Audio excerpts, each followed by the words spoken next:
I want to play in Europe. What the hell does that mean, right? Because Europe could be Latvia, Luxembourg. No one's talking about Latvia or Luxembourg, dumbass. But you don't want to just shove it in there. Start with the smaller finger, especially if this is the first time. Start with the smaller finger and go slow. I mean, there's a lot of things that need to change. Honey, eating it is the best thing that you can do for your man. I want people to realize I'm just human. I'm just human, and I make mistakes. So this guy, Derek, wants to know, is putting your tongue in an ass really the thing to do? Yeah, it feels really good. Yeah, just, it's a weird one, I think. And I know you want me to toss your salad too, don't you? All right, on that note. What are you saying, bro? You are. Stop, bro! Stop, bro, help me, I'm stuck!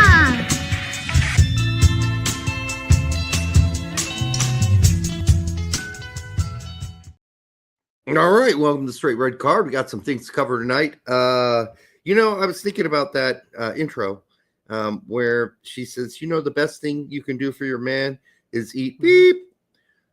And then immediately up comes Hope Solo.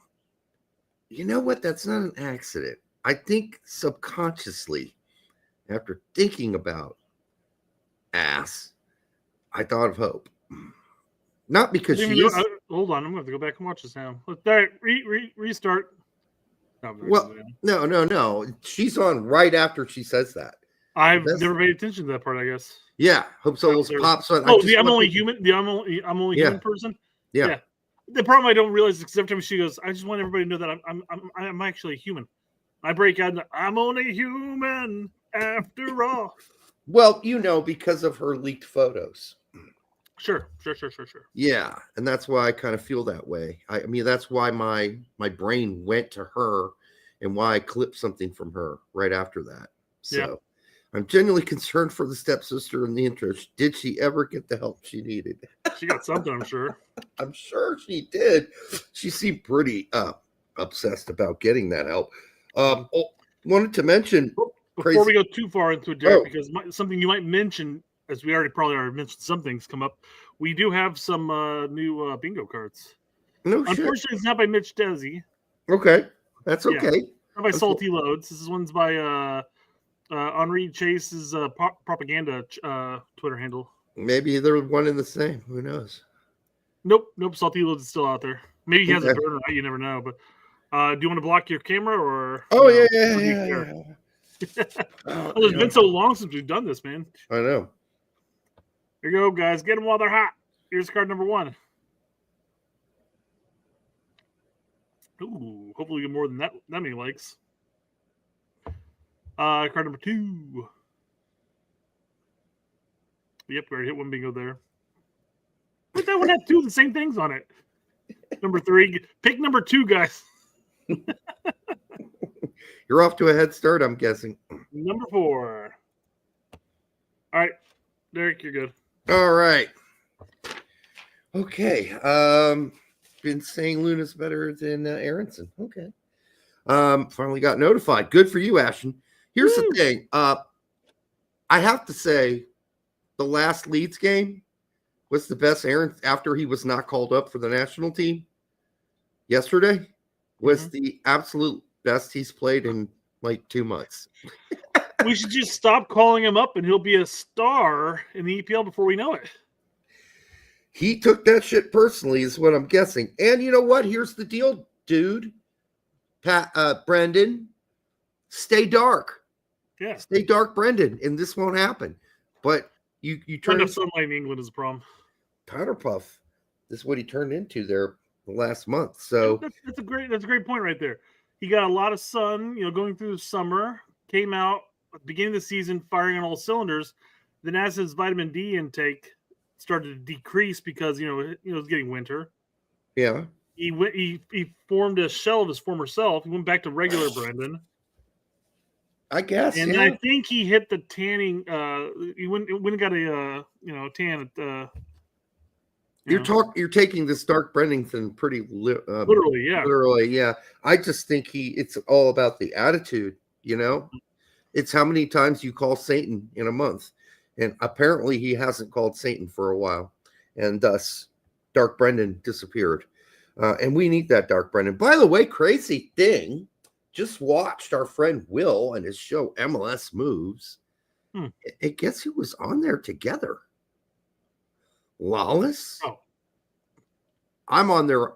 I've been on there a couple times there, maybe 3. But this is Lawless and Tack together.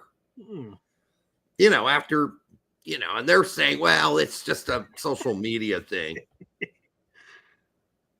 Yeah. Bro. He needs to call him bro more often. Bro, can I have my soul back, bro? Come on, bro. Bro, I'm giving you my soul. Just make me Dark Brendan again. All right. Yeah, so they were on the show together. They did some debating, and guess what? They got along. Unbelievable. Everybody would have thought that would have been a bloodbath, right? No, here's the real truth. The real truth is when you have someone on your show, or in this case, your guest on a show, you have an obligation as a guest not to be a dick, right? And I think both of them probably felt that way, although I don't think Lawless has any intent to ever be a dick live on anyone's show. But for everybody thinking that Tack should have gone after him or attacked him because at one point Lawless called him soulless, this is ages ago, it's the water under the bridge, right? And it's possible you might be the only one who remembers that. Not only one. I mean, when you bring it up, we all remember it. But yeah. Well, he did call him soulless. I'm sorry, he did. But it's not just a social media thing. You know, it's not. There was more to it than just that. Let's be honest. And but even though I've said some horrible things about Lawless, we've become friendly, right? So when you meet the person in real life, it's just not as bad as you really think they are. And which is why we have always said, don't call people shills unless they're absolutely 100% positive shills. And we call them compromised. Obviously, Lawless is good friends with Greg Berhalter. In some ways, that's going to make his opinion a bit compromised on Greg Berhalter. And I think we saw that. Just like when Max Bretos covers the MLS. There's only so much Max Bretos can say about MLS when he has a disagreement. He will say it. He will temper it. He will tread lightly because he's compromised. I wouldn't say he's a shill. But then again, as I've said here before, when you work for a company, bitching and moaning and complaining about what's going on inside the company stays inside the company. That made me compromise because I was the number 2 at said organization running it. And I didn't agree with all the things the board wanted, etc. Right. But that doesn't mean I go outside in public and I start talking shit about this organization I'm co-running because, well, that would be a bad look. And that goes for the Max works for MLS. He can't come out and shit on MLS. So does that make him compromised? Yes. In the same way I was compromised running a major company. It happens. You're compromised. There's only so much you can say. You want to say what you want to say? Quit. But anyhow, the show thing just isn't helpful because, and I think that both Pete and Tack know this, Max is a great human being. He's a fun guy. He's wrong on a lot of stuff. I just had another disagreement with him on the Reyna thing that we covered the other day. But, you know, when it all comes down to it, my point is, you know, people are people and you got to meet them where they are and you'll find out you actually can get along and then have a real discussion and a real argument that doesn't include name calling. And maybe sometimes it should be name calling. Maybe it does get there at some point, but it's never happened with us. So, also, by the way, for the 69 of you, that are here right now, actually, I text Tact. I was like, you and Lawless on a show together. Nice. LOL. We'll see how that goes over. Also, saw a discussion on a show. A guy called in, and it's somebody who gives advice on YouTube. Sure. And relationship advice. I don't know why. Sometimes I watch these things. He's like, yeah. So me and my girlfriend, she's given me, a hand job, essentially, right? And she's really bad at it.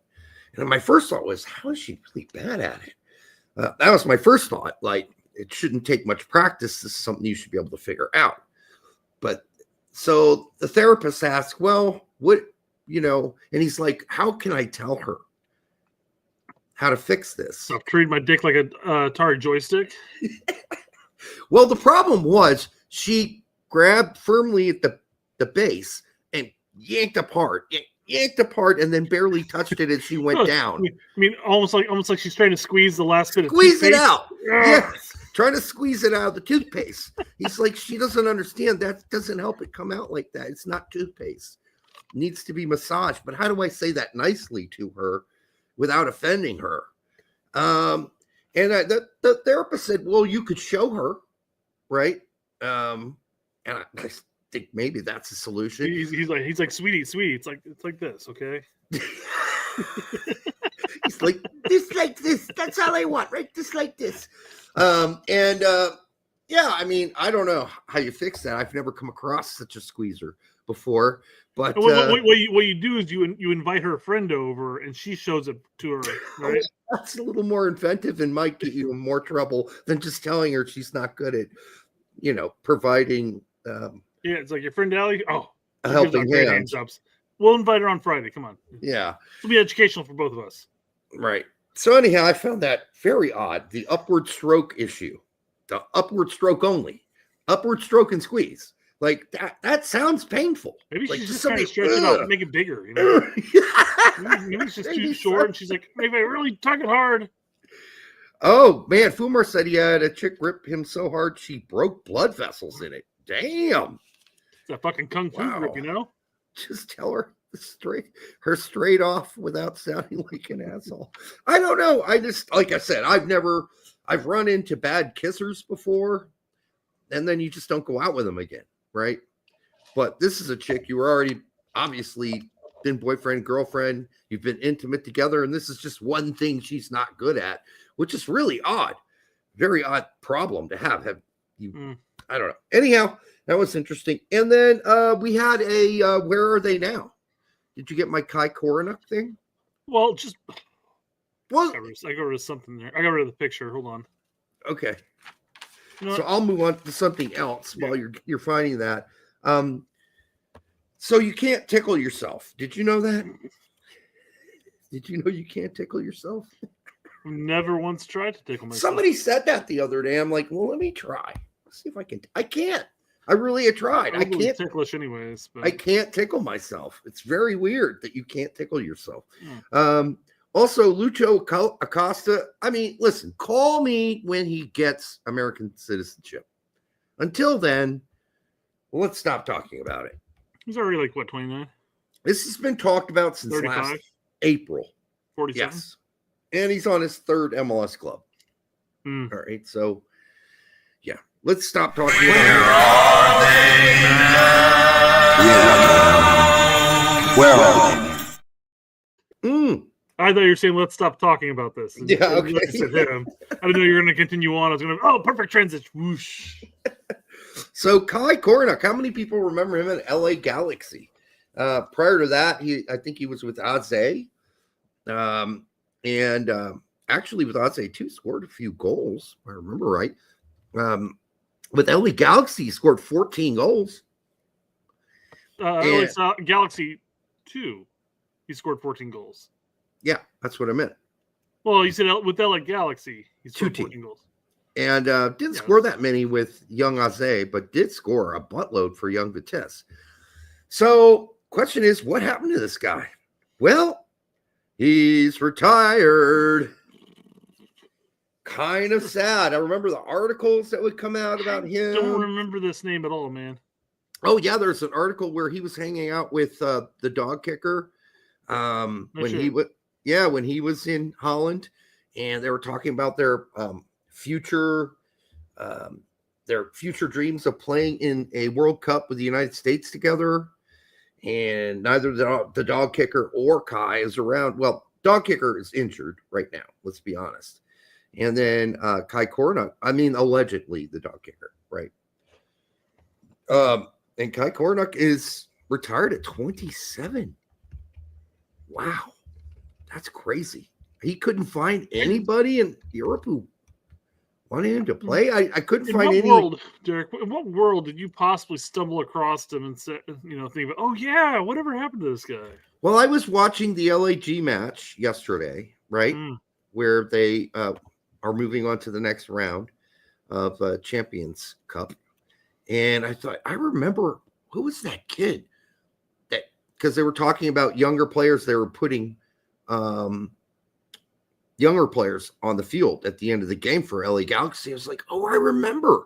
That was like the one goal, Kai Koreniuk's goal for LA Galaxy. They brought him in for either a cup game, not a Leagues Cup game because that wasn't around.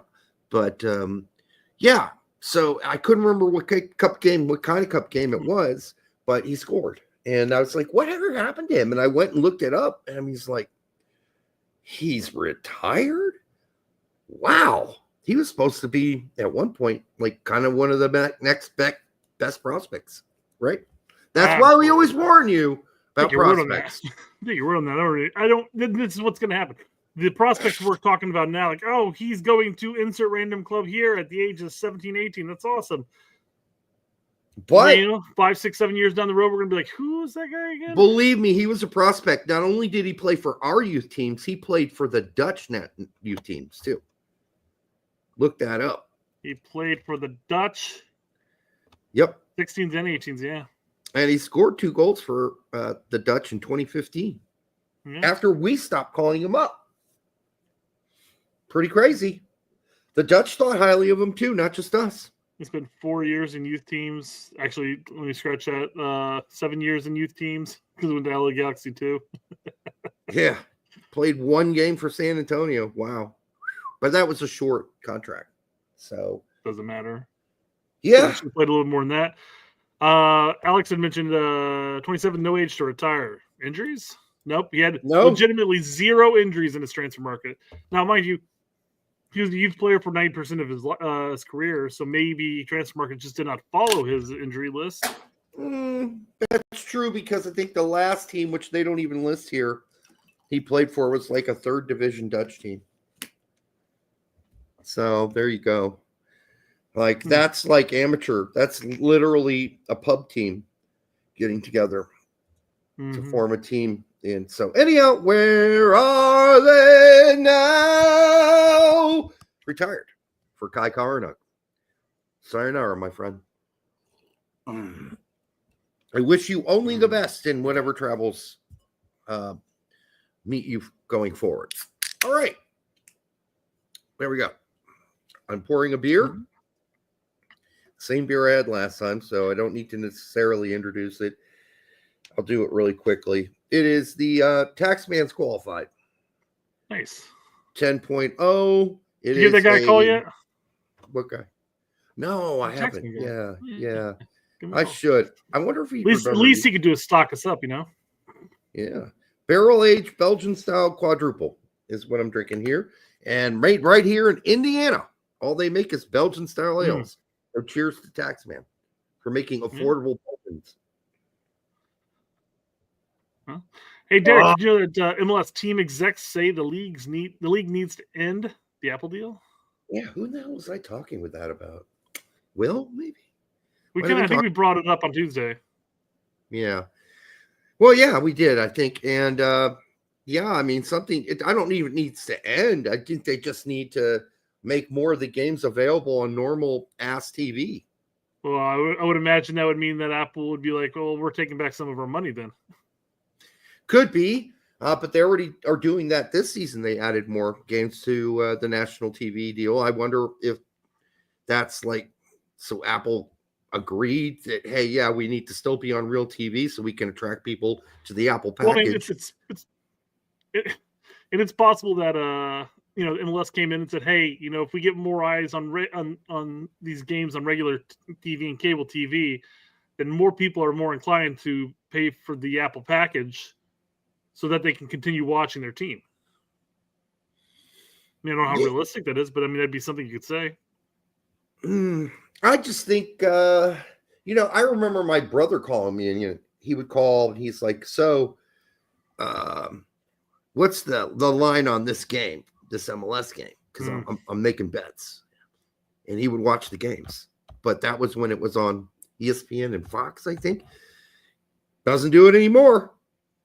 Doesn't call me for advice. He doesn't know where to watch an MLS game anymore. He's like, "What happened to MLS? They're not on TV anymore?" I'm like, "Not much, no." He's like, "Well, shit. He even has a team in his backyard there in North Carolina now, right?" Yeah. He doesn't know shit about them. Nothing. You dox where your brother lives. Well, not really. North Carolina's a pretty big state. It's a pretty big state. All right. Well, this quote is basically indicating what you just literally said, more or less. But beginning this season, Apple and MLS have taken numerous steps to address those concerns. The league has introduced a Sunday night soccer. Sunday match window that is available in front of MLS season pass paywall and designed to highlight the league's best teams. Oh, so we'll be basically watching Miami. No, actually, there's a part in this article that talks about how Messi's only shown on 2 of those 37 or whatever regular station games. Probably because people do watch those games already, and it's probably the highest. Well, why would you put Messi on Prime TV? You'd want to keep Messi behind the paywall so that people that they'll pay for Messi will have to pay for it. I mean, and they'll show up after they paid for it, and he won't be playing. But yeah. Exactly. By the way, I am currently watching Miami and Cavalier FC play in the CCC, which used to be the CCL, but now it's the CCC. Miami's in Cleveland. With already on aggregate Miami being up 2-0. And we did see a couple MLS teams survive last night and move through to the next round. One team against Herediano, and then the other one against the Mexican team. So it's not all horrible news right now for the CCC, but the games prior to that, the ones on Saturday were not Saturday, whatever that was. Those were horrible. I mean, Chicago one wasn't too bad. True, but the MLS teams just bowed out to the Mexican teams easily. Okay. Yeah. To finish this up real quick, fans can also find games on their DirecTV and Xfinity channel lineups.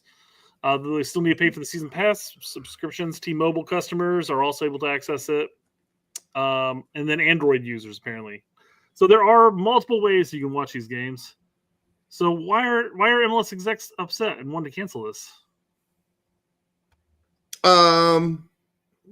I don't think it's all of them. It's some of them that feel like this is really hurting their general eyeballs on the product. So, and they're right.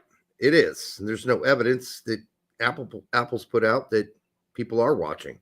So there is another special program they're going to do where they're going to take a close-up of Hope Solo's anus on a big screen and project the games onto it. Oh, I read that as a noose. So you'll see kind of a black hole thing in the middle of the screen. Black hole, son. But, you can still see what's going on the game. I bet you that would get some viewership. Oh, sure. MLS game projected onto Hope Solo's anus.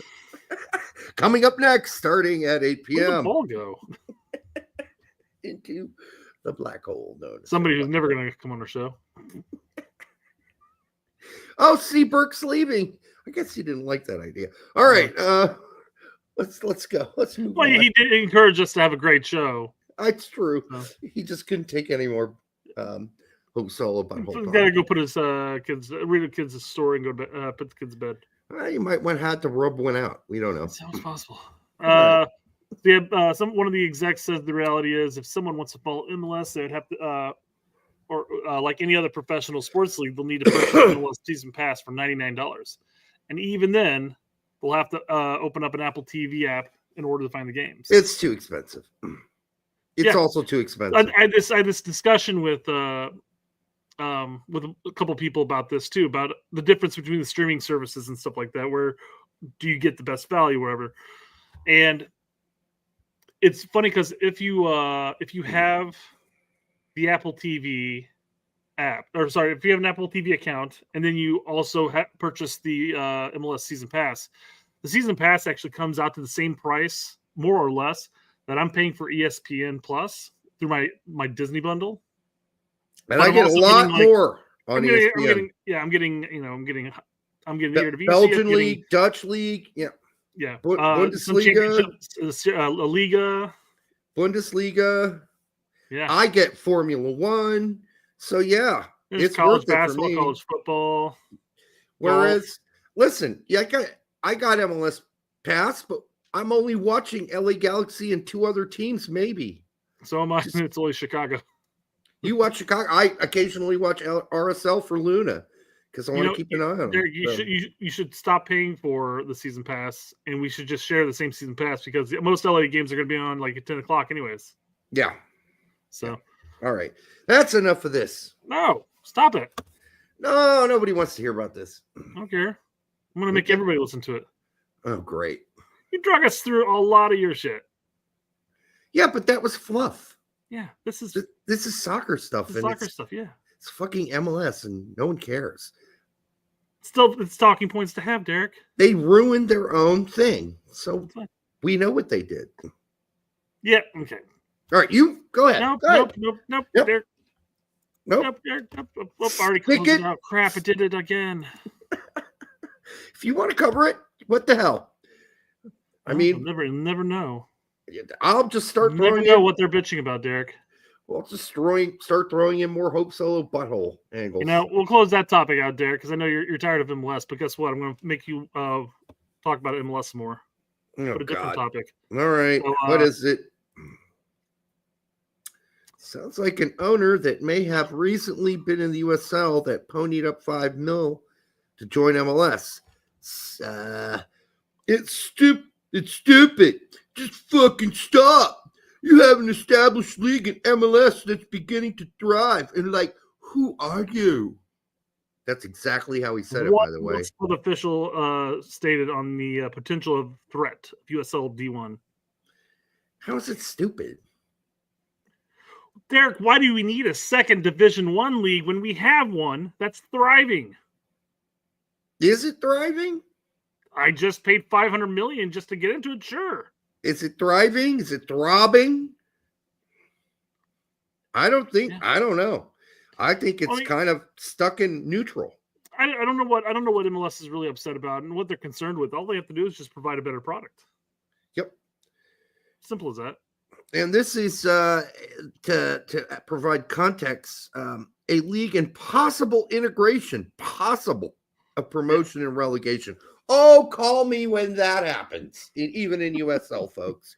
Call me when that happens. Even more of a reason for MLS not to be upset, because if they do implement promotion and relegation, most likely it's just going to fail, right?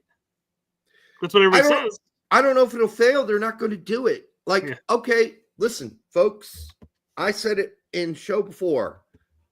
I still know a lot of people from USL teams. They've all told me the same thing. No way in hell we are going to accept promotion and relegation. So I don't know who the few CEOs of what teams it currently in USL would be open to that, but it ain't many. That's all I'm telling you. Not that I've ever heard from. Okay. Anyhow. Oh, it's Eric. We got a video about from Eric. I actually came across this while getting the show prepped and ready, so I was listening to it. It's only 7 minutes long. We're not going to listen to the whole thing. No. And this is the hidden problem killing U.S. soccer. Are tournaments to blame? So, Winaldo's not a big fan of the later ages of tournaments and how you're expecting 15 to 18-year-old kids to possibly play, 4 or 5 competitive matches that could, make a big difference as far as whether or not you're national champions or not within a weekend. So, all right. Okay. We talked about some stuff here. So let's see here. 26. Okay. might be absolutely ruining soccer in our country. Tournaments. Sounds crazy, right? Tournaments. But man, Americans, we love our tournaments. I just had one this past weekend with my 8-year-old daughter. It was amazing. This is a picture. So it's not the problem with the.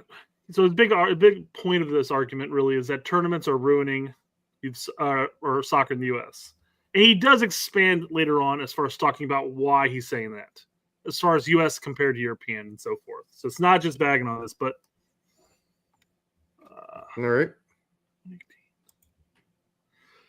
So here he's going to be talking about the industry within the industry of youth tournaments.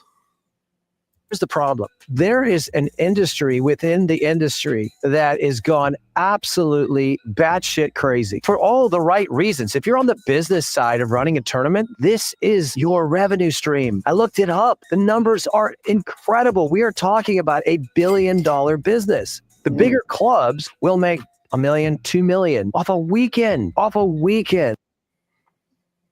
Yeah. So, basically, with the amount of money that these clubs are bringing in, it's not just the introduction of these teams coming in and paying for the entry fee and stuff like that, but apparently these clubs have like set up programs where you have to stay at certain hotels that they get kickbacks to. They have travel agencies. Yeah. I've heard that on other shows, not this one, but yes. I mean, yeah, it's an issue. Just mentioned that one. So here you go. This is what he breaks out the difference between U.S. and European. One of the biggest problems that we have in the United States when we present a player to Europe, for example, Europe doesn't do this. They have a work week, regardless of the age. They play one game. That's it. And everything throughout the week and all the preparation is about that one game. And the other thing is the parents. So this is when I wanted to start talking about it, because there's a big difference between a European tournament between clubs, especially when you're talking about clubs within. Yeah. But when you're talking about, because he's talking about the you have the week and then you have the game that's part of the league, and then they have the tournaments and stuff like that. But there's a big difference between talking about all the clubs in Berlin competing against each other, whereas you have the best clubs in the United States. And you may have like one in Indiana, a couple in Chicago, a couple over here in Pittsburgh, and all the other Pennsylvanias and stuff like that. And it's not as easy to say, hey, we're going to train for a week and then we're going to drive to Chicago for one game and come back. And then that's doable, I guess. It's only 3 hours. But I mean, if you start talking about much further than that, we're going to St. Louis. I mean, all of a sudden that's like a 4 to 6 hour trip there. That should never be the case. I'm sorry. Listen, that's one of the reasons that England and Germany have it easy in some way. It's because of the small geographic nature of their countries compared to the United States. So these like best clubs from like this gigantic ass region all getting together in one place, that's ridiculous. Just be the best team in your region. Stick to that, like in a local region. I don't think bringing all these teams together for these massive tournaments where they make all this money, well, that's the problem, right? That's kind of the American psyche. We like big tournaments. So well, the idea, I think the general idea for these massive tournaments like this, is more of the exposure. That's why people really push for it. Now, of course, the clubs and the industry around it make buku bucks, and if they were wise about it, not wise. I mean, if they were looking at more like the health of the players and trying to make this something, we're not staggering like 3, 4, or 5 games within a 2-day period. Make it like a week-long process over the summer, and then just work with the same agencies that you're working with as far as the hotels and stuff like that, and dock the prices. You're already making buku bucks from the entry fee. Just dock the prices. Listen, there's bigger problems than all this. Really? Oh, sure, 100%. Yeah. Yeah, this is just on the micro level, but on a macro level, there's so many bigger problems with trying to move and get rid of pay to play. No one has ever presented a reasonable proposition on how that transition would and should happen without everybody just going broke and there being no club soccer anywhere, because that's what would happen if you removed pay to play. There would be no club soccer because currently none of these teams are making boku bucks off of professional teams that buy their players from them. So, yeah. Well, and he does talk about how the other big difference in Europe is that the clubs pay for the cost for the players to actually participate. Of course they do, because they're making boku bucks. The parents can't come out here and say, hey, my son's only getting 7 minutes because they don't pay anything into those clubs in Europe. Right. That's, again, there's the big difference again here in the United States. We don't have those. We have some clubs like that could do that easily. MLS clubs are moving. MLS obviously. clubs are doing it. USM clubs right. are. Exactly. But I mean, that's a small portion of all For soccer. a big ass country, yes. Yeah. So I mean, it's tough to compare the two, quite frankly. And especially when previous topic, when you have MLS shitting on the idea of USL becoming a competitor. Yeah. I mean, yeah. All right, got one last clip here, and it's only 2 seconds. And I thought about this when I thought about you when I heard this. Bigger, organizations, MLS Next for that matter. I know why they call it MLS Next, because it's like Niagara Falls, but it's over and the kid goes over the play. Go, next. Sound familiar? Okay. So true.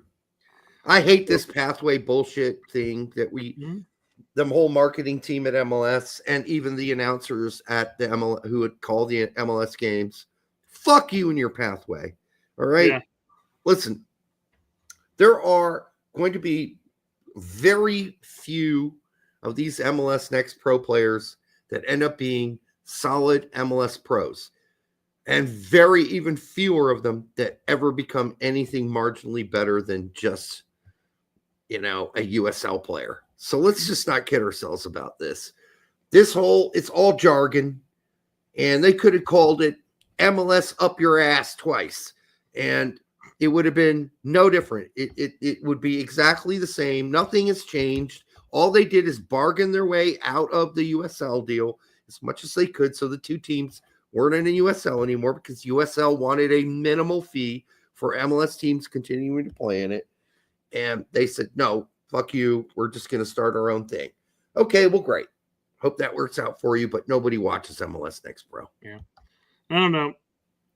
So jumping back to the whole youth topic there, I don't know about you, Derek, because when you were growing up, and I know you're moving from Germany back to the United States and different military bases and stuff like that. So I don't know if you had this experience until you were in high school and stuff like that. But growing up playing club soccer, we had our league play throughout the fall and spring season, but I absolutely loved tournament time during the summer. Oh, I did too. When you go somewhere, and it wasn't very far by any means. It wasn't like traveling across the United States for me, for the most part. But we'd go south side of Indy and have 2 games on Saturday, come back, 3rd game on Sunday. You might move on to the finals, may not, but depends how you played. But having 3 or 4 games on a weekend when you're 10, 11, all the way through 18, I don't know. I always thought it was doable. I thought it was very doable. Oh, it is doable. It's not like I was doing it every weekend or anything like that. But no, we did it all the time. Yeah. A month later, a weekend there. Oh, I loved it. I had no problem recovering between games. And when all that even talked about, I was like, oh, some of these players, even down to the U10 level, have gotten really smart, and they've all these teams are ranked now. So people are going on saying, oh, who are playing? Well, this team lost to that team. This team's going to be simple. So then they pace themselves in this game. I'm like, who the fuck? That's a kid problem at that point. That's a coaching problem. Get them out of that shit. Most of the tournaments were double elimination. I was playing on the West Point travel team when my dad was teaching at West Point. And yeah, if you ended up winning the tournament, you played like 6 games in like 2 days. It was crazy, but it's what you did. And we didn't think anything of it at that point. After a game, you eat a banana, drink a Gatorade, sit in the shade of a tree. We had endless energy. Endless. So, all right. Well, good luck to Winalda on that one. That was interesting. Well, there's a much bigger problem. So, Julian Vivas for $4.99. Thank you, brother. We do appreciate it. Why is it Poach being criticized for his approach on dual nats? Well, we criticize him here. If GGG was doing this, people would be asking for his head. I think there has been the regular criticism that's been brought up. I've heard it from Pete. I heard it from Tact. Haven't heard it from anybody else. Transition, by the way. Yeah, I think I have heard it from others on Twitter that, hey, where's Nathaniel Brown? I was trying to explain to a gentleman that the switch that Nathaniel Brown would have to make to go to the United States is just at this point an ordinary one. It's not like the rules have changed to make it even easier. Even if you played for a youth team over the age of 21, U21, in this case, Nathaniel Brown, who is still, I can't remember what age he is, but I think he played for the U21s. That's not going to stop him from making the one-time switch. Like, FIFA's just handing out one-time switches these days, like cupcakes or oranges at halftime. So it's not an issue. And I do think that people have criticized him. I've seen criticism. Is it something you're going to see in the mainstream media? No. As always, you're just not going to see that from mainstream media. I mean, ask Doug about it. He won't reply to you. Doug. Yeah. No, I mean, I think that's the issue, right? I mean, there's still a population of U.S. men's national team fans that are looking at it going like, well, we don't need, we don't need those dual nats. We've got plenty of players here. But for the most part, I think most fans are sitting there going like, well, most fans, as far as on social medias and the active ones, were sitting there going like, why wasn't this guy brought in? Why wasn't this guy even talked about? And like you said, why isn't the media actually asking the questions? They haven't. It's there. I mean, there's plenty of people that are doing it. Why it's not mainstream and why it's not everywhere else? I guess the mainstream aspect of it all is the big question, because obviously the casuals won't know who the hell Nene Brown is. They won't. And then, there are guys like who we're familiar with, like Brian Schroeder, who just haven't really, I guess, had the opportunity to. I think I put that question in Brian's head now, so I think next time he gets a chance with Boch, he will ask it. There are other friends of ours in the press that we brought up here that might as well. So I brought it up to Doug too. So we'll see if Doug will do it. I'm pressing all of them I have any contact with whatsoever to go ask this question. What is the update? Yeah. What's the status on Nathaniel Brown? Has he been contacted? Well, I think U.S. Soccer is pushing back and waiting for Nathaniel Brown and Poch to get primed, because apparently after Nathaniel Brown was left off the German senior team, he apparently liked a yes, he did, an Instagram post with the American flag. Johannes Horn, yep, who's another dual nat in Germany right now. So that's good news. And we already talked to you about Nathaniel Brown disconnecting all his German national team, follows. So I don't know what's going on there. And I just wish somebody would ask the question. And out of my two contacts at U.S. Soccer, I don't really have any info from them either. They can't really provide me anything that they know about. So I can't forward anything. I might get the next friendly date a month before it comes out again sometime in the future, but I don't know if I'm going to find out about Nene Brown. I hate calling him Nene. I don't. Yeah, I felt weird saying it too. So anyhow, I don't.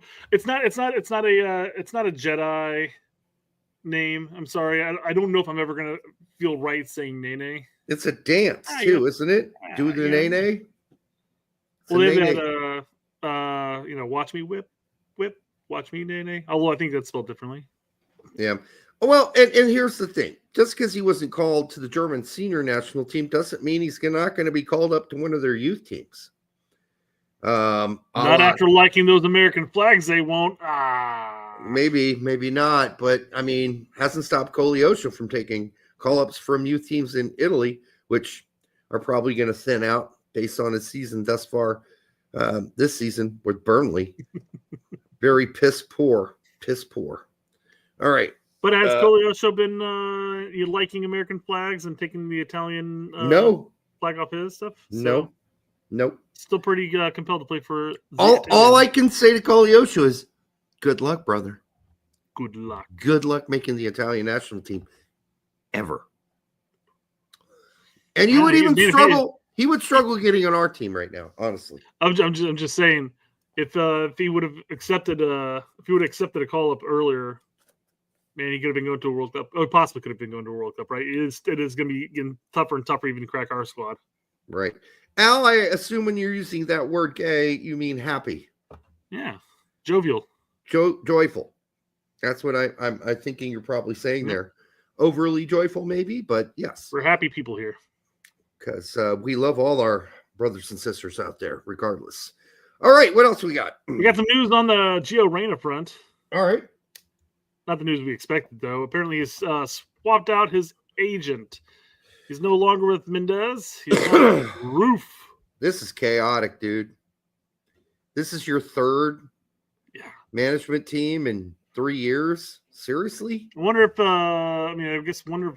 Jorge just promised things that he couldn't follow through with. Not necessarily because Jorge couldn't follow through with it. Maybe the interest level that he promised wasn't simply there. I don't know. Or maybe Reyna's stock has dropped so far down the tubes that Jorge's like, yeah, I mean, you're expecting me to do this and that for you? How about you play good? How about you stay healthy and play good? Maybe I could get something done, but dude, he's barely get me off this fucking team. I'm glad you got those starts this season. And what's it, 4 total? Mm-hmm. But it's not enough because in 3 of them you did Dick's not, and that's not going to work. And so I can't sell you the way you want to be sold, and I can't get the money. And then you know that Gio's dad's involved too with this. Well, he was involved with the Mendez switch. Yes. So I mean, of course he's going to be involved. Period. But I wonder if there was just some not conflict isn't the word I want to use, but some promises that weren't followed through with. I guess I don't know. I mean, it was a pure miracle that Jorge got him to Nottingham Forest. Honestly. Well, that was a bit of stupidity in its own right because he shouldn't have. It was just not have gone out on loan. Period. Correct. Especially when it's a forced loan like that. I mean, just knuckle under and continue your season with Dortmund at that point. Yeah, you're not going to play when the best player in Nottingham Forest plays your position. I mean, and so he did end up playing, but it was rarely at the CAM spot. It was out wide. It was left midfield, right midfield. Going back and thinking about that, he probably played more, technically speaking, in the middle, and Gibbs White either moved out wide or back for that matter. Two games that happened. Huh. I always remember him playing more in the middle. 2 games that happened. Yep. All right. I mean, I could be wrong, but that's how I remember it. It was a little over a year ago at this point. Actually, it was about a year ago at this point. It's a long time to keep remembering. Yeah. All right. Well, good luck to Reyna. Hope he works it out. Hope the new agent, whoever he is, I don't know Roof very well. They did a good job. They mentioned somebody for Malik. That's a yes. Thank you. I was going to say they mentioned somebody else with a connection with USMNT national team and mentioned how, maybe that's another person going to PSV is what people are questioning. Not questioning, but I don't think he's going to go to PSV. They already have Malik. That seems like overkill.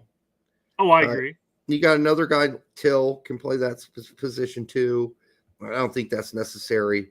And I think if he's going to go play for Ajax, not this season, or go play for Feyenoord, or go play wherever. It doesn't matter to me at this point. Go play somewhere where you're going to play. Well, I mean, we've already been told by Dortmund that their selling price, nothing's been decided yet with Gio, but if they do sell in the summer, they're looking for that 12. Like it was like 10 to 12 mil range. Yeah, is what they said. They kind of undershot the market value because they realized that they're not going to get. I don't think they're going to get 12. They're going to get 10. I think 8 to 10 is most likely the round area. They're going to lose $38 million on what his highest price was. And well managed, Dortmund. Way to go, buddies. Well done. I'm sure the board is like, well, we did all we could. We said we'd keep him on this season. We'd play him, and we're playing him. Well, kind of. You gave him a bunch of starts, and yeah, he played like crap in 2 of them. Or he was kind of ghost. A ghost. I don't know if he's actually necessarily played like crap in any of his games. I just think he isn't crap. It was ghost. Uneventful. We'll put it that way. Ghost. Yeah. Wasn't there. He still touched the ball. I just don't think he didn't do anything with the ball is the thing. Yep. Sideways and backwards. Just continued moving it around. Yep. Get into space, get the ball moving around. Now the big problem there really, and we've talked about this ad nauseum, but Dortmund doesn't move into spaces that work. Dortmund's awful. They're a horrible team. He receives the ball, and all he's looking around is like, oh, you take the ball, I guess. And I'll move over here. Maybe something will, nope. Okay, you take the ball over here. Yep. They don't play it down the middle anymore. Remember, when Holland was there, and they had Bellingham and Reyna, they played a lot down the middle. Well, Reyna not just out wide. Left wing, too. He was also, he wasn't a left winger. He was more a left striker. Yeah. He pinched. And so it was a lot of movement down the inside, where he could operate and make through balls to Holland, etc. That's all gone. They play pretty much down the wing. That's what they do, Dortmund. It's pretty predictable shit, which is they wonder why they can't win games. Everybody knows what they're going to do. Just got to chop off the wings. It's not that hard. I can't stand watching Dortmund anymore. Nope. At this point, they're going to have to make some major changes. It's like a colonoscopy. It's like watching AC Milan too. That's what it is. It's a colonoscopy. I almost rather do a colonoscopy, honestly. They got to go back to the point where they just had a workhorse of a trio midfield, and they played a 4-3-3. They had three guys in the center that just covered all the ground and got the balls back and played it forward. Bellingham, Holland, and Gio all attacked. They don't have any in the back. Yeah, they don't have any Bellinghams or Hollands left on that team. That's for sure. They barely have a Gio left. Right. Well, they're not going to have one. Not the same kind. Like, he's the kind of player who's going to thrive with other really good players around him. And let's face it, they just don't have a lot of talent on Dortmund right now. On paper, that's about it, though. Doesn't seem to amount to hell of beans on the field. There are good players on the team, but as a unit, they don't work together very well. They're horrible together. Mm-hmm. On paper, it looks like a good team. Well, this is like Chelsea when Bully first took over, right? You just keep buying a bunch of these, expensive players, and you're like, oh, well, geez, they have all this talent on there, but they suck on the field. It's kind of an extreme example, but yeah. It is, yeah. One team overspends, one team doesn't spend enough. One team's a selling team, yeah. Yeah. All right, what else we got? Well, we're moving on to the main topic because we really have a lot more to cover. Good. I know PMR was here, he'd be calling us lame because he's probably not even in the chat yet. It's an hour into it. We're just getting over with Fluff usually about 15 minutes ago. Sometimes you need a quick night. Like sometimes you hope that the stroke is proper and not just a squeeze and upward movement. Yeah. You want to get out of there quick. Right? Realize it's just not it's not in the it's like you're just squeezing it out. 30 minutes of dick torture, right? Instead of 10 minutes of pleasure. You're just like, oh, I gave up. You know what? Really? Yeah, I totally did. I think I'll just finish this myself. All right. What else we got? Main topic. We got your well, this is extensive because Jimmy and fucking Tony fucked this up today. We do have a video here, yeah. But I wanted to pull up your tweet first because your tweet broke down basically what we alluded to when we talked about this formation, and how the players move around. Now, of course, some people might come out and say, no, you're wrong because we don't play with the 5-back or we don't play with the 3-back. I don't know what they're watching. I don't. And I don't. But just I know you didn't get many comments on your tweet disagreeing with you. No, I got 100. Ready? Well, at this point, over 130 likes. Sure, it's not a lot, but with 12,000 for our numbers, sure. 12,000. That's a pretty healthy amount, yeah. And I only had one person even slightly disagree with me. So Otaku only got 354 likes on this one. There you go. Not bad, actually. It's not Either bad. way. So why don't you read your tweet here? So I've seen a whole lot of the 4-3-3 predictions for Poch and the U.S. men's national team, for the upcoming Nations League. And while I love many of the posters, boy, I'm rubbing it thick there. I have to say I'm a bit surprised, especially based on what you've seen and we've seen from Poach thus far. Here's the most probable formation with some directives. All right. Yes, I think this is what we're going to see. And I don't think, and we may not see the Jedi pinch in, okay? That didn't happen in the first game. It may not happen, okay? But we will see Jedi play left wing back, and we will see Musa play right wing back. I believe we will. The first game was the difference between playing away in Jamaica and home. Correct. Wasn't that game in Jamaica? Wasn't it also super like rainy? I think so. Yeah. So it was a sloppier performance, and you're probably not going to be bombing up the pitch like you would on a recently wet field. Right. And true. Jedi only pinched in to help the center defensive midfielder. But let's be really clear about when he did that. And when he did that was when the ball was on the right side of the pitch all the way up the field in the final third, okay, of the opponent. That's when he pinched in to play and help out with center defensive midfielder. And what was his role? When the other team tried to switch fields and do a counter, he crushed it. And he crushed it multiple times, right? And that was his job, to stop it from starting.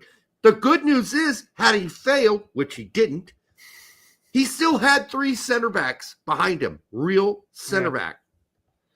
McKennie just stands there. No, he doesn't. He's got swirls. I love the swirl, like he's doing like a helicopter in the middle of the field. That means he supports and goes wherever the support is needed. That's what McKennie does in that role, in an attacking sense. And we see a lot of flip-flopping of positions and positional interchanging going on with Poach. And so, I think we're going to continue to see that. The only thing I would have done different in this lineup, quite frankly, is I would have pushed Musa up to at least about halfway line. Because he played predominantly more of the game higher up the pitch. Now, he came back in the defense. But so did Jedi. I would say, for the most part, I would say Musa hung out more like in this spot right here. On offense. Correct. Yes. But then on defense, yeah, he tracked back. But Jedi spent more of his time here with some up here, depending on how the game played out. Well, a lot of interchanging, as we said. Because we saw when Jedi busted far up the left, right, with Pulisic, who covered behind? McKennie. McKennie would cover behind the two when they both went up. The only difference here is that with Adams, you definitely have just a holder. That's it. He's playing holding mid. But Tessman pretty much did that too. Tessman didn't go very far up the field. Consistently. I mean, occasionally you'd see him up here. I think he even had a shot. Yeah, he did one or two interchanges, whereas with McKennie, Jedi, with McKennie, Jedi, and then when Way was on the left, we saw so much interchangeable play, which is awesome. That's so not Berhalter, right? Berhalter was very strict about where positionally you stayed on the field. And Pulisic's being given free reign to do whatever the fuck he wants. You'll also see Sargent probably in this setup come back. I didn't do anything with Sargent on this. Yeah. But he'll come back and play with his back to goal and try to help the breakout. Here's an interesting question. Now with Adams in the lineup over Tessman, do you suspect we're actually going to see Jedi camping alongside Adams like he was Tessman, or do you think Jedi's going to be pushing up higher? That'll be on Poach, I think, depending on, what they need to do to win the game, right? And I think Jedi will only pinch into the right to help out Adams when the ball is up the far right wing side. There you go. To cut off. I'm being very tactically specific here because that's what he did. I went back and watched it. The only time he pinched in alongside of Tessman was when the ball was on the right side of the field and pushed way up the field. Then he pinched in because he knew he had a left center back behind him. So he had the freedom to do that. And then I saw him at least on 3 occasions try to stop a counter. And on 2 of the occasions he did. On 1 occasion he failed, but the ball kind of went wayward and was picked up by the center back, and we started our forward movement again. So I want to be really specific about this because no one's being specific about it. People are just thrusting out these fucking crazy ass 4-3-3s and not explaining how it works. And to sit here and pretend that Joe Scally played right back is absolutely ridiculous. A right back has duties up the field in a traditional 4-2-3-1 or a traditional 4-3-3. And Scally barely moved an inch in 2 games. He did a little more in the first one, and the second game, he moved nowhere. He was a fucking center back, a right center back the whole game. He didn't do dick squat going forward. And that's fine because that's what Poch wanted him to do. He wanted him to be the anchor with the other 2 center backs. So we're not going to see, he's going to be a holder if he plays and if he starts, and we're going to have that debate. We already had it. It could be, again, not Scally. It could be Richards playing that spot. We don't know. Yeah. And then decide who else starts then, right? McKenzie and Ream, who knows, right? If it's Ream, I don't want Larry to go, have his circumcision. Right. I don't want him to have a circumcision over it. But otherwise. Jabber says, all of this is wrong. It'll be 2 of Cardoso, Adams, or Tessman, followed by Pulley in the middle with way out wide right. Well, it can't be Cardoso. He's injured. Can't be Cardoso because Cardoso is apparently injured. Yep. He might be healthy enough to travel, but we are talking about 7 days until game time. And Jabbers, why would you think this is wrong? Like, this is what he's done. Outside of Tessman for Adams, and obviously Ream for Richards. Or Adams for Tessman, yeah. Well, that's what I'm saying. But outside of these 2 players right here, this was the exact same starting lineup, and Pepe, obviously. This is basically the same lineup that we played Jamaica at home. And what he did, and he loves him some Musa. I don't see that's changing. And now, if Dest is there, that would change. If Dest was healthy. So, I mean, you're really confident to say it's all. So Jabbers follows up by saying he did not play with just one holding mid. No, he didn't. He played with McKinney and Adams. McKinney and Tessman at first. Yep. And then he had Pulisic and way up high, but then Musa was up higher. So it looked, on paper, it looked like a 4-2-3-1. Pulisic was in the middle. Weah was out left. Musa was right. According to the formation that was posted by US Soccer, ESPN, or whoever was playing it. But this was the lineup that they had. And McKinney pushed up and Jedi pinched in. Yep. So, I don't know. I mean, you got to watch the game. You cannot follow what they give you on TV because that's not how they played. On defense, Musa came all the way back to play as part of a back 5 with Jedi on the left and him on the right with the 3 center backs. And everybody else kind of scrunched in to play in the midfield and defense. Like, you got to watch how the game plays. Just because somebody throws up a 4-2-3-1 or a 4-3-3 doesn't mean that's what it is. They can call it that all they want, but I'm not a fucking moron, and I wasn't born yesterday. How the formation plays is what it is, not what you list. What you list is bullshit. How it plays is what it is. Right. Yeah. But I mean, but he does say that Poch won't play McKinney and Adams together as the midfield pairing. But he did that with McKinney and Tessman. He sure did. Literally last game. And McKinney, I don't understand the difference here. Why he wouldn't do it? I mean, why would Tessman? And on top of that, why would I don't understand why you'd have a double pivot in that sense. Who are you going to take out? Who was the double pivot with Tessman? It was McKinney. McKinney and Tessman. McKinney had box-to-box rolls. He had box-to-box rolls. It's not a pure double pivot. If McKinney on offense isn't sitting in front of the back, in this case, a back 3, why would he waste his time doing that on the offense? He didn't. He went forward and Tessman held. That's not a double pivot, not a traditional double pivot in a 4-2-3-1. That's not how a traditional double pivot works. So, okay, so I'm confused. Taking away from, and I'm not patronizing you. I'm having a discussion with you. taking away from what the formation that you had. That's why I was saying, like, I would have rather had Musa pushed up and stuff like that to make it look more like what we were talking about. This is basically how we came out, except for, again, assume it was Weston and Tessman here. Jedi was here again on the formation, but this is what it kind of looked like. Musa was spent a lot more time up higher. Jedi pinched in more. Weston had his ability to run in, and Weah and Pulley just rotated around. They flip-flopped back between left and right, moved around. Pulley had a lot of freedom to go wherever he wanted, actually, in both games, and did. And like we said, a lot of interchanging of positions on offense, a lot of flip-flopping around. And I think that's what you're going to see when you have, on offense, you have 3 center backs and 1 holding midfielder. Everybody else can go forward and do their business. Everyone.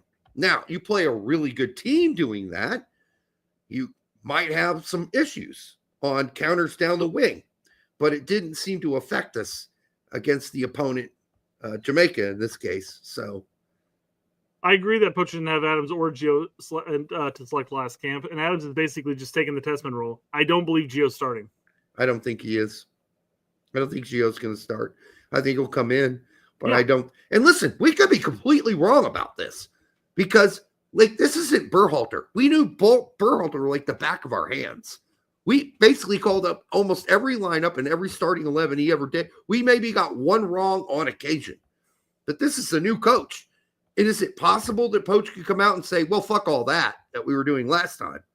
We're just going to come out in a traditional 4-2-3-1 or a traditional 4-3-3. Is it possible? Yes, because he played those kind of formations with Tottenham, with Chelsea. But you know what? He seemed to like what he had going last time. And the only difference here is you're adding Adams as another option. And you're adding Reyna as an option. And I don't think Reyna is going to start. I think we saw the comments from Poch about Reyna. He said, well, he's improving, but he needs to improve, which is kind of a weird thing to say. He's improving, but he needs to improve. Kind of redundant. I guess you're acknowledging that he is getting better, but he's still got more to go. Well, don't we all? But I don't think he's going to start. Not in this formation, he's not going to start. Okay. Well, like we said, Jabbers, it can't be Cardoso. He went out injured. He's injured. With the teeth. I don't believe he's going to make it this camp, quite frankly. But I guess my question here is because you said in a pivot too. Who's coming off the pitch then? Are we? Yeah, gotta get rid of somebody. We got to get rid of somebody on this pitch. Are we getting rid of Musa and playing McKinney as a quote-unquote 10 on a standard 4-3-3? Yeah, are you moving to a 4-2-3-1? And if so, there's a lot of... I want to iterate this.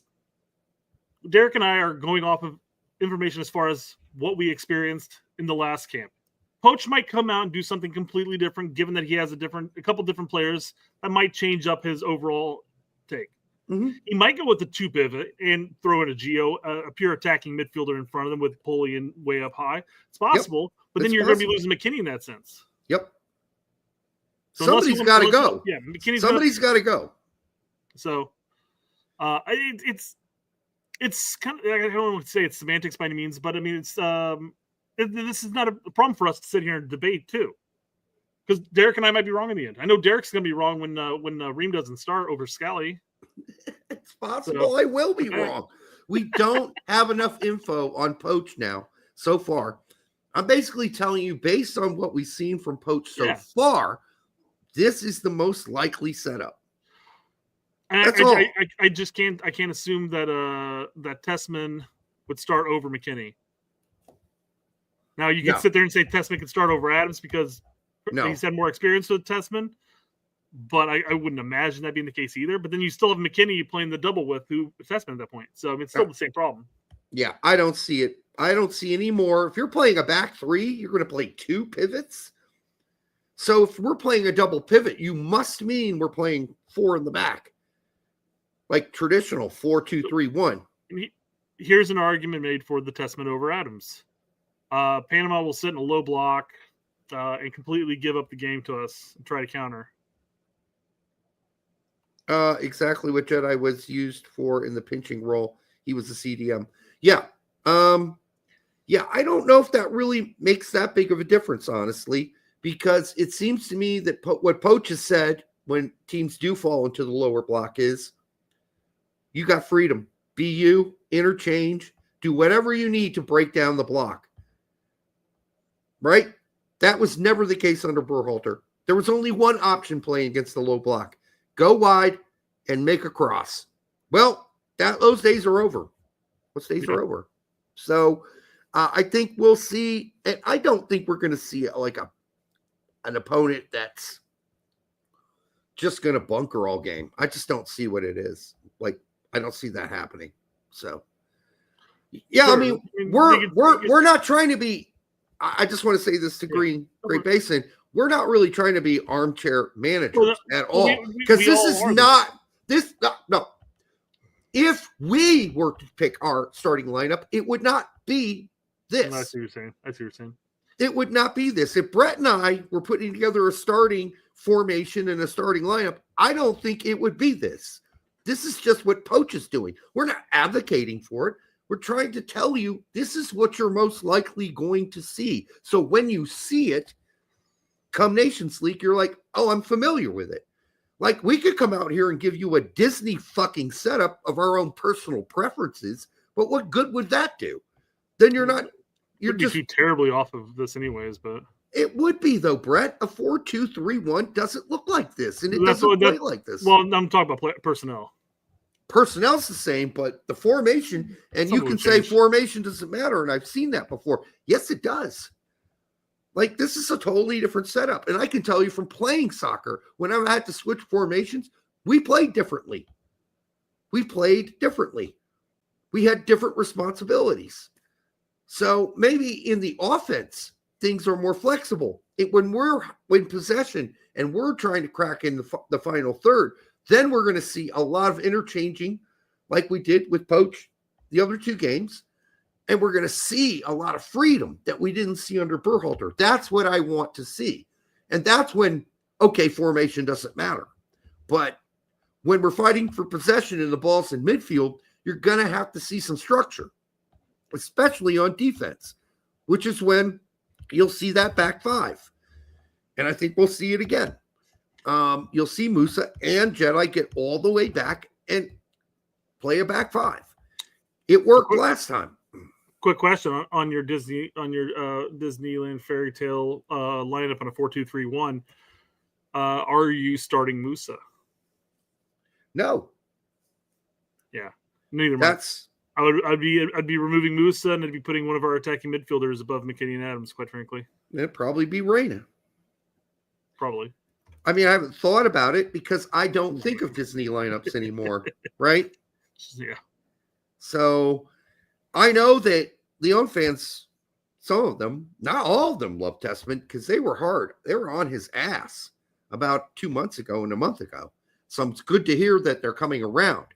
And it's also good to hear that he's getting games and playing better. We don't get to watch the French league games. I don't think either of us has access to the channels that provide them. So it's like the one league we can't watch, which is weird because we can watch Belgium.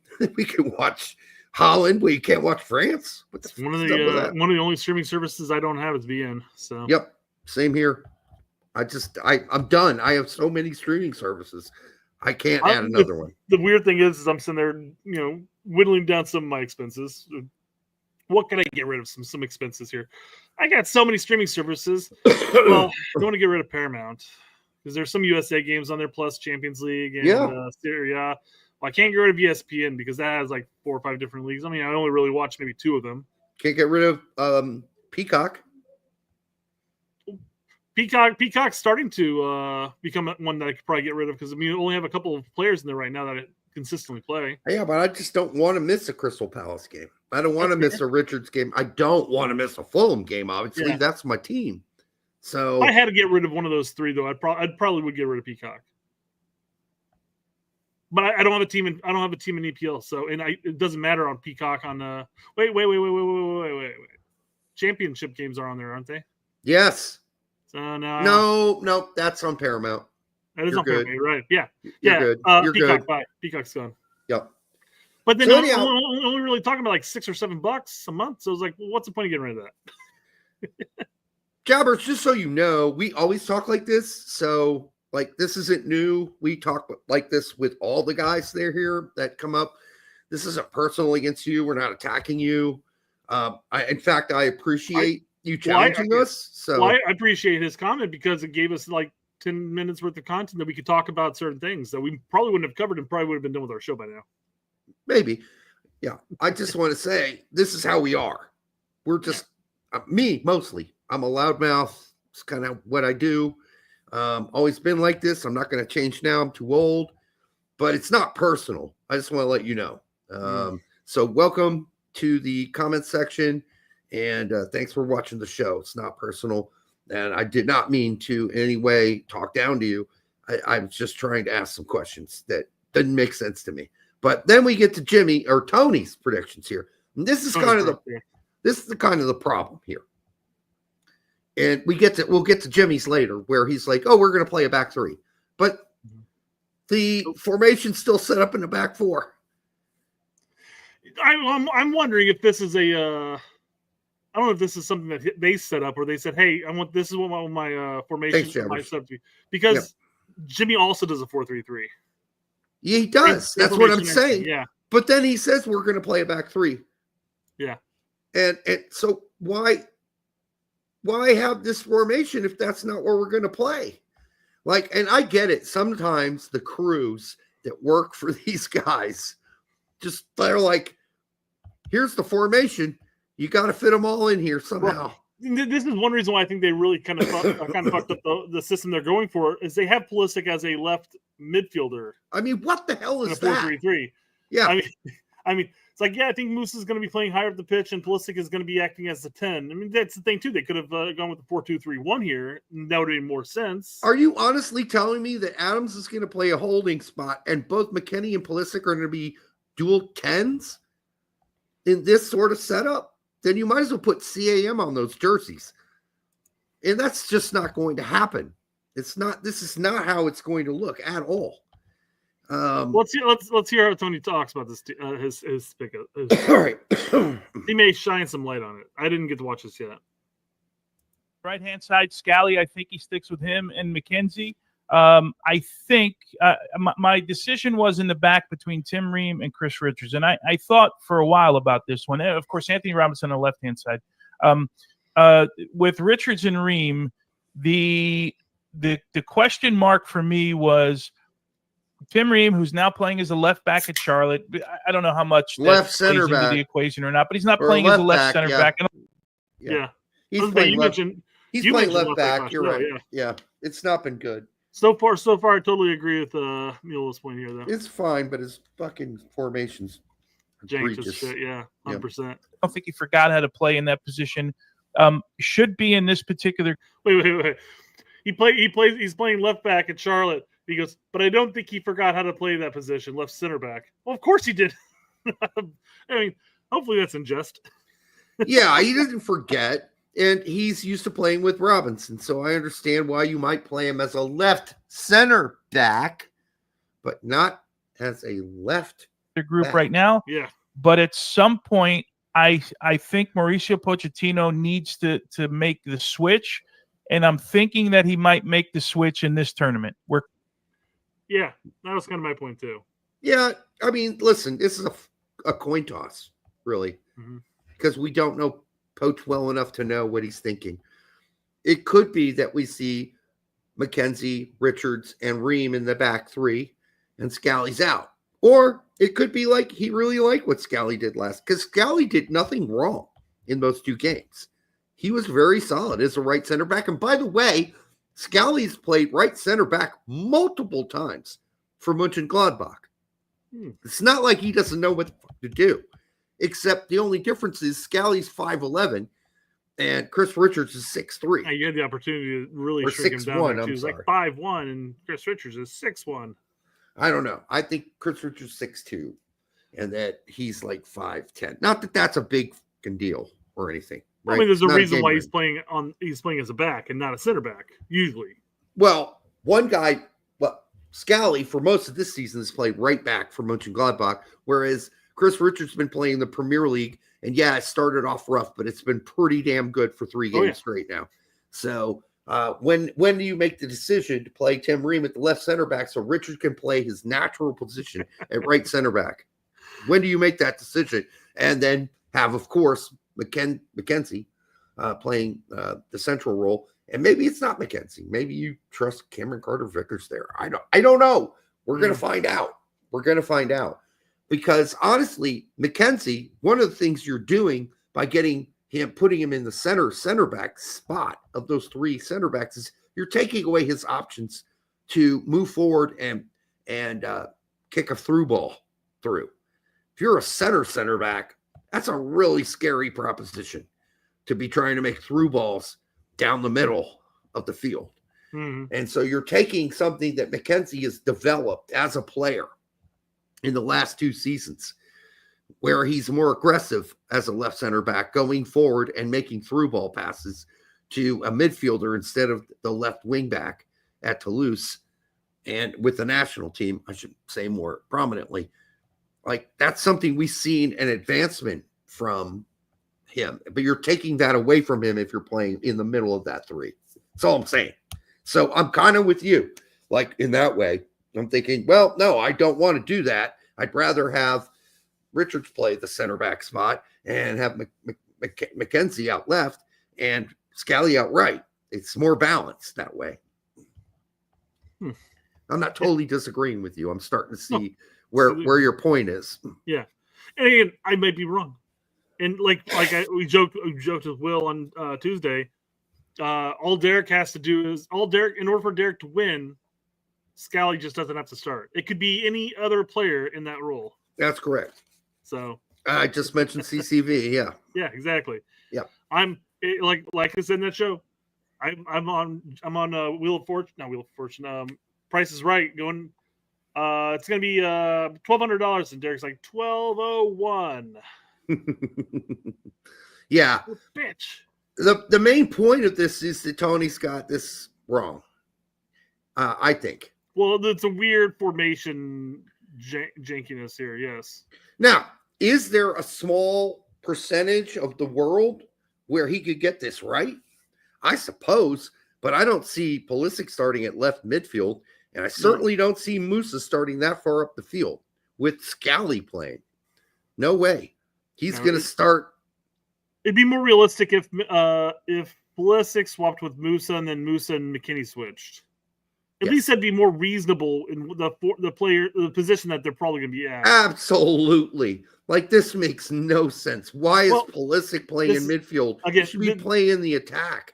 This screams to me that a producer wanted to throw in Pulisic as a 10, but they only have 4-3-3 lineups available to them, apparently. But here's the thing, Brett.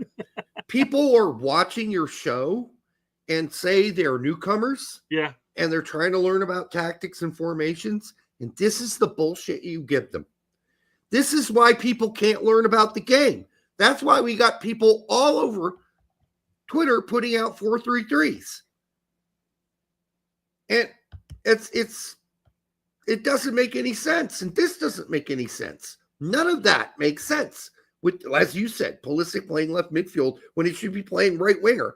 Or you can even then flip-flop Pulisic and Weah if you want to. But Musa's not going to start at right winger in this formation. He will start as part of the MMA. It's insane. This is insane. And if this actually happens, then I'm going to be shocked. I'm going to be shocked. But he's got this all wrong. And we love Tony. We love Tony. So I don't think we need to go bit by bit for the next 4 minutes of his prediction of his lineup here. No, we don't. He just got it wrong. 1928, huh? A good year. Well, I guess technically it's not 4 minutes for both of the lineups, I guess. Beginning of the end of the Great Depression. All right, not really. Took a few more years to really recover from that. A handful more. All right. I have Pulisic kind of flip. Okay, well, that was clearly 1928. It just gives us a screen cap of what Jimmy did. Yes, this is Jimmy's. Again, though.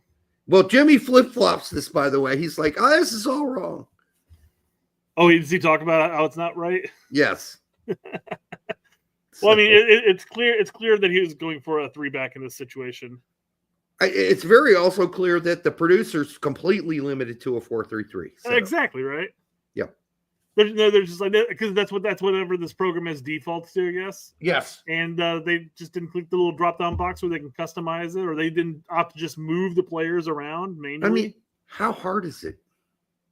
I do it every week. I mean, if you're Jimmy On the Conrad, fly. you send a fucking email to the producer and said, "This is what I want it to look like. This is how it needs to look like on the screen. This is where every player's going to be. I'm going to draw you a little graph and I'm going to take a photo of it and send it to you. So your whatever janitor you have putting this together down in the basement gets it right." Yeah. So I get the big difference between their lineups basically is one has Scally and one has Ream. Yeah. Aside from that, everything else is the same. Even the Jenks 4-3-3. Although very clearly, as Jimmy points out in his thing, he's playing a back three. Yeah. With Ream, McKenzie, and Richards. So he's in agreement with me. Yes. On that. So your team, Jimmy, what's the cheese trash or whatever his nickname is? Cream cheese or? Oh. Cream cheese, but it's also, what's it? Trash can? Something like that, yeah. Because he had a thing propped up against trash can. Jimmy Trash Can Conrad? Yeah. So you're team trash can and I'm team Tones. I'm not team either because basically they got this all wrong. You're in the middle because you're kind of like, I see your point, Brett, but I still think it's Ream or anybody else, I guess. I mean, if this was actually, the formation was correct and Musa was back there to the right of Richards a little in front of him and Robinson was, and the whole Richards, McKenzie, and Ream thing is, I mean, you're literally playing 3 center backs and you still got it set up like this? What are we doing here? Yeah. What kind are of we doing? What Disney world are we all living in that we're going to force a 4-3-3 on what is never going to be a 4-3-3? And if it is, I will come back and I will tell you it was a 4-3-3 because Poach changed it all. He changed it all. But based on what we've seen from Poach, not only in January, for most of the occasion, and now the 2 games with Jamaica, this is not what we're seeing. This is not what we're going to see. And we're trying to give you guys what you're most likely going to see. So when you watch the game, you have some tactical and formational understanding of what the fuck you're watching. Because it ain't going to be a 4-2-3-1 or a 4-3-3. And if it is, we will quickly be on this show live, watching the game and telling you, well, this isn't what we've watched the last bunch of games. Sorry. We got screwed over here. We got it all wrong. We're playing a traditional 4-3-3 or a traditional 4-2-3-1. Here's U.S. men's national team only with his starting 11. So he has Turner and goalkeeper, which we all can agree. Who is this? U.S. men's national team only. Oh, the guy that banned me for doing the lube jokes. Sure, but you sent me this. Oh, yeah, I just can't comment. Oh, I think, but I might be wrong. Maybe you're unblocked. Yeah. I think he blocked me from commenting. I don't think he blocked me from. I don't know if you can block people from just commenting outside of blocking them outright. I don't know. Maybe I'm getting them confused with somebody else that was named U.S. men's national team. Youth players? Prospects, maybe? Prospects. That's it. That's the guy that banned me for saying don't break out the lube. Yeah. All right. So what a prude. He's got Scally, McKenzie, Richards, and Robinson. This looks like a me lineup so far. Then he's got McKinney and Adams. But then he throws in Reyna. So he's going with the standard 4-3-3. Or could be a 4-2-3-1 in the end because he goes with Pulisic, Weah, and Sargent. I love how Sargent's actually further back than Pulisic and Weah, technically. That could just be so they can put the potential Nations League 11 on there. Potential Disney Nations League 11. Hey, listen, it's your right to say this is my pick. But to call this a potential starting lineup, I think misses a lot of context. So now here's the thing, though. This could just be a Jaint lineup also, because Weah could just be taking the Musa role, and Reyna could be taking the second floating 10 role. Correct. So it would not look like this. Right? So Weah will come all the way back. We have breaking news, Derek. Okay. Fabrizio Romano has just announced that Weston McKennie has been caught smuggling Hidden Valley Ranch, original ranch, into Italy. The Italians aren't happy, especially the Turinians. That's what you want to call them. Fumar's saying Stefan's starting. I doubt it. I seriously doubt that. If Turner gets a busted pinky toe, then I imagine maybe Stefan at that point. Yeah, he almost had one of his testes freeze off in that one game. That could still be having some effect on him now. Right. But I think it's Turner. But as you were saying, if we're going to play the way Poches has been playing, then Weah would drop back into the Musa right wing back role. And Reyna would move up into one of the 10 roles. Right? Yeah. Yeah, that's what it's going to be. be. Like that. And then you're gonna see a lot of pinching then by Pulisic and Reyna. But I don't think in rotation too, Weah's going to push over, and Reyna may come over to the right a little bit, and then Pulisic comes in the middle. Weah's out left all of a sudden. In the offense, a lot of rotation. In the offense, a lot of interchanging again makes sense. On the defense, though, even in this situation, Scally, McKenzie, and Richards would just be playing a 3-back. Now, if it comes out and we see Scally marching up and down the right side of the field like he's a traditional right back, then we're just going to have to say he changed it. And you know what? With a player like Adams, maybe he's going to give Scally more freedom to move forward. Now, mind you, that's not necessarily Scally's strength by any means. So I don't know if you necessarily even want that to happen. But I don't think so, but maybe he has the opportunity to move forward. He gets a chance. I mean, if we're killing him, or if we desperately need a goal, then you just have Adams covering in front of Richards and McKenzie. Exactly, yeah. McKenzie, yeah. Maloney rule. Yep. And then you got basically a 3-back and everybody else going forward because we need a goal really badly. When you start saying stuff like the Musa rule, the Scally rule, the Maloney rule, it sounds like we're talking about like sushi of some form. Well, we all know what the Adams and Maloney role is, though. At this point, everybody should know they are lane killers and destroyers, and that's pretty much their job. But I don't think at this point, I think Adams is the best lane destroying and destroyer that U.S. men's national team has ever had, with that kind of range that the way he's playing at Bournemouth, and he's just everywhere. He's just fucking everywhere. The ball's on the right, he's on the right, playing the lane destroying role in case possession changes, and then he goes and destroys the change of possession. He does it on the middle, he does it on the left. He's just playing in front of that back three, going left to right, or the back two, left to right. So Maloney's role is a bench warmer. It is right now. It is right now, BMR. That's a tough team to go into. Mainz is in the top 4. They're a great team. Why destroy the chemistry by adding a new player in? And you're only going to see Maloney in for those last 10 minutes to make sure they hold on to a 2-0 win or a 2-1 win or a 3-1 win or whatever. Otherwise, I don't see Maloney getting a whole lot of playing time unless they decide, as we've decided, that he should be tried out as a center back. So, all right, I think that covers everybody. Yeah, I had a couple other ones pulled up, but we either covered it or I didn't realize we didn't cover it. We covered the Aaronson one on Tuesday.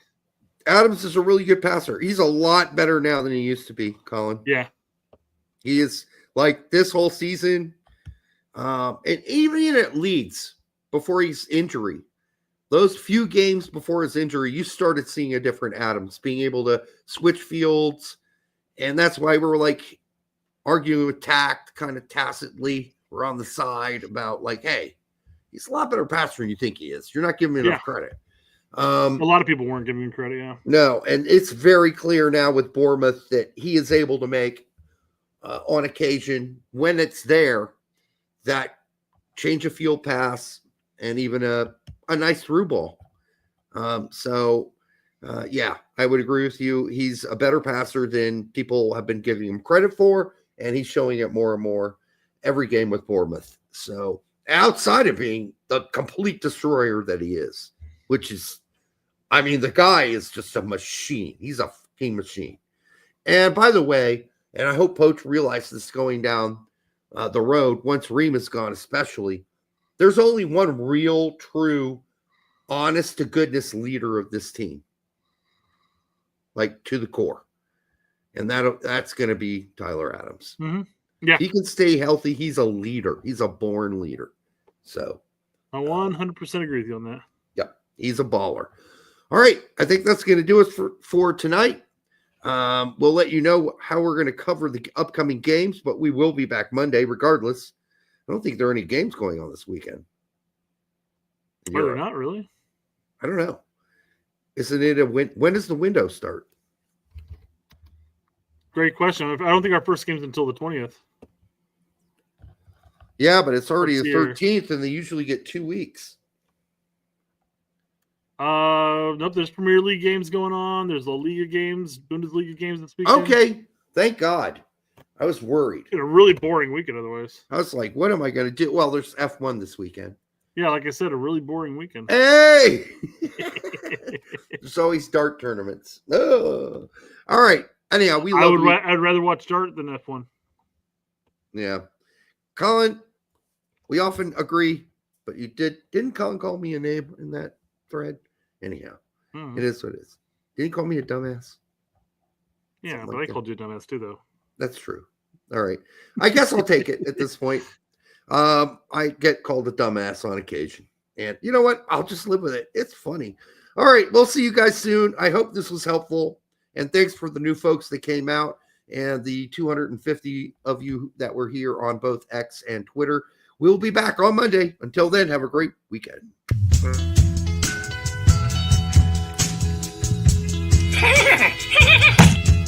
That hurt. I want to play in Europe. What the hell does that mean, right? Because Europe could be Latvia, Luxembourg. No one's talking about Latvia or Luxembourg, dumbass. So you don't want to just shove it in there. Start with the smaller finger, especially if this is the first time. Start with the smaller finger and go slow. I mean, there's a lot of things that need to change. Honey, eating it is the best thing that you can do for your man. I want people to realize I'm just human. I'm just human, and I make mistakes. So this guy, Derek, wants to know, is putting your tongue in an ass really the thing to do? Yeah, it feels really good. Yeah, it's a weird one, I think. And I know you want me to toss your